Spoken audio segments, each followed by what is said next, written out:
исәнмесез? Юаннар көзгесе сәхифәсендә без инде шушы атналык юан калын газетларга күзәт ясыйбыз. Ләкин бүген бәлки ахырда вакыт калса, шулай ук калын журналга да күз салырбыз. Ватаным Татарстанның бу җомгадагы санында төрле мәкаләләр күп, милләт өчен әһәмиятле бер мәкаләгә игътибарны җәлеп итәм. Мәдинә Маликова белән әңгәмә язучы, Тукай бүләге лауреаты ана теле көндә кирәк дип әйтә. Ул монда язучыларның очрашуындагы сөйләшүләргә нигезләнеп, чыннан да ата-аналар арасында шундый сорау куела бит, ни кирәк ана теле дип әйтү бар. Һәм бик тәфсилле, җилле җаваплар бирә Мәдинә Маликова Ватаным Татарстан газетасында.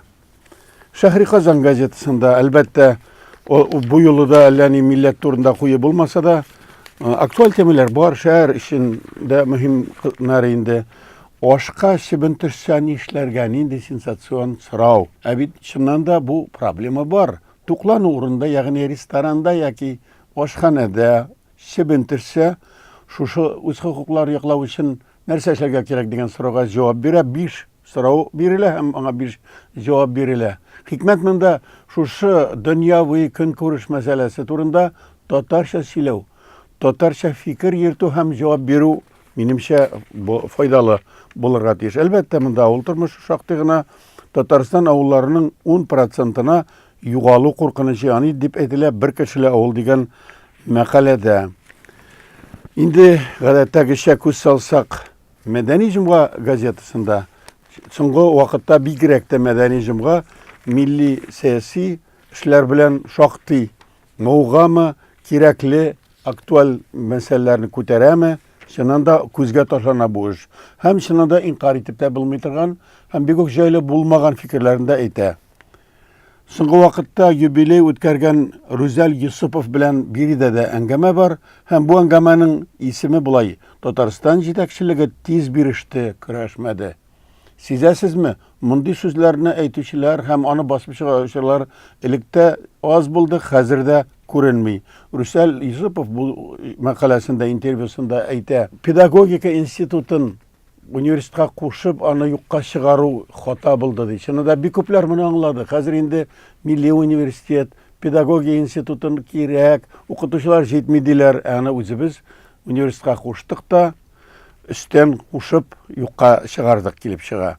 Икенчедән, шунда ук ул университетның җитәкчелегенең коммерция акча нигезендә эшләү турында әйтә, һәм чынында җитәкчеләр әлеге вакытта бик тиз генә тел мәсьәләсендә йомшаклык күрсәткәнгә ул күрсәтү ясый.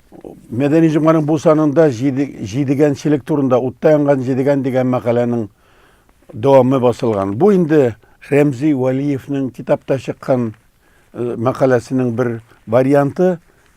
Сискәндерерлек, шаккатырлык эшләр булган бит агайны.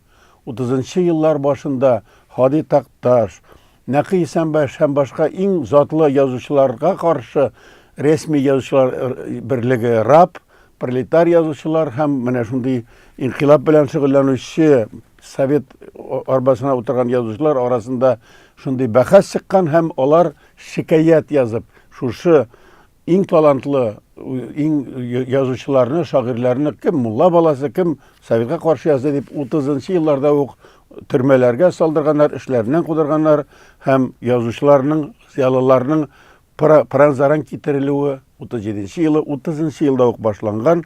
Утта янган җидегәндә бу харап булган, һәлак булган язучыларның исемнәре дә бар, һәм дә хәтта монда үзләре тәнкыйтькә генә түгел, шундый хөкемгә дучар ителәчәк язучылар да бер-берсенә шундый пычрак атканнар, фаш иткәннәр, һәм аннан соң аларның үзләрендә утыртып куйганнар. Менә шундый җидегәнчелек бар.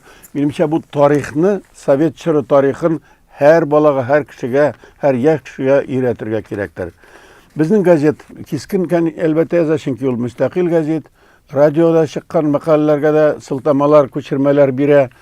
Игътибар итүне җалеп итәм. Монда шулай ук әдипләребез турында һәм зур милли шәхесләребез турында игътибар белән язу бар. Галишан Нурәхмәтнең юбилеена багышланган мәкалә милләтне ярату хисен штрафлар белән генә юып алып булмый дип әйтелә. Галишан Нурәхмәт дигән милли җитәкчеләребезнең берсе бар һәм ул әйтә, штрафтан да курыкмыйм, һәм шушы юлдан барам дип төрле газеталарда язалар. Галишан гайры рәсми шәхеснең юбилеена игътибар бар. Бигрәк тә игътибарны җәлеп итә Вафира Гыйзатуллина дигән нинди шәп җырчы бар иде. Вафира ул җырлап кына түгел, ирек яратты һәм Татарстанның милләтне һәм Татарстанны яратты. Чыннан да милли хәрәкәтнең иң якты вәкилләренең берсе Вафира Гыйзатуллинаның вафат булуының да түгәрәк датасы, аны искә алу ел сайында урынлы бар иде. Безнең газетта Вафира турында мәкалә бар. Алдан әйткән идем, Мәгариф журналы, агайны, укытучылар укый торган журнал бул. Бу бик затлы, зәвыклы, яхшы журнал. Аның бу санында эшлекле кешеләргә файдалы. Укытучыларның август киңәшмәсеннән зур хисапны бу журналның баш мөхәррире Сөмбел язган. Урысча мәкаләсе дә бар, хәзер урысча уку модага кергән һәм укытучыларның күбесе, директорларның күбесе урысча буй. Татарча да бар, шулай ук мәгариф системасы турында. Менә шундый китапларны шушы мәгариф җитәкчеләре һәм гомумән җитәкчеләр, идарәчеләр күбрәк укыса икән, белсә икән, һәм ата-аналар да белсә икән дигән теләк кенә кала. Мәгарифне карагыз сез интернетта да, китапханәгә керепме, язылыпмы, мәгарифне укырга кирәк. Бу журналга 105 ел тулган. Гаилә һәм мәктәп, менә бу ичмасам журнал һәр ата-ана гаилә турында белә инде, мәктәпкә бармаган бала булмый. Менә шушы журнал ул үзенә күрә кызык, рәсемле дә. Мин шушы мәкалә, шушы соңгы санында бигрәк тә игътибар иттем. Зур шәхесләр һәм яхшы таныш дус булган Рауил Фәйзуллинның гаиләсе турында язганнар. Аңа 75 яшь тулды. Ул үзенең гаиләсе, хатыны, балалары турында яза һәм хәтта аның улы Алмаз үзенең Мәскәүдә яши бит инде ул. Хатыны һәм 3 баласы белән рәсем куелган. Менә ичмасам, Мәскәүдә яши. Хатыны да Мәскәүдә яши. Зур урында эшли булар. Һәм татар балалары белән бары тик татарча гына идә сөйләшә. Зиялылык менә бу шагыйрьне шатландыру, менә шул милләт юлынан бару. Әлбәттә, бу баланы, Алмазны бәлки чагында тәрбияләгән Бикә Рахимова дигән шагыйрәбез бар иде. Аның да хезмәте зур булгандыр. Бу мәкаләдә Рауил Фәйзуллинның кимәдә суда йөзгәне дә бар. Якташлары Роберт Әхмәтҗанов һәм Рауил Шәрәфи белән төшкән рәсемнәре дә бар. Инде мәктәп тормышы, кыңгыраулар турында, укытучылар һәм укучылар турында мәкаләләр, бигрәк тә балалар өчен мөһим булган темаларга рәсемле мәкаләләр монда бар. Әле бу яңа журнал, гаилә һәм мәктәпне укырга кирәк. Шул вакытта гаиләгез милли рухлы булыр һәм балаларны мәктәпкә җибәрүдә кызыклырак булыр дип уйлыйм. Хәзергә сау булыгыз.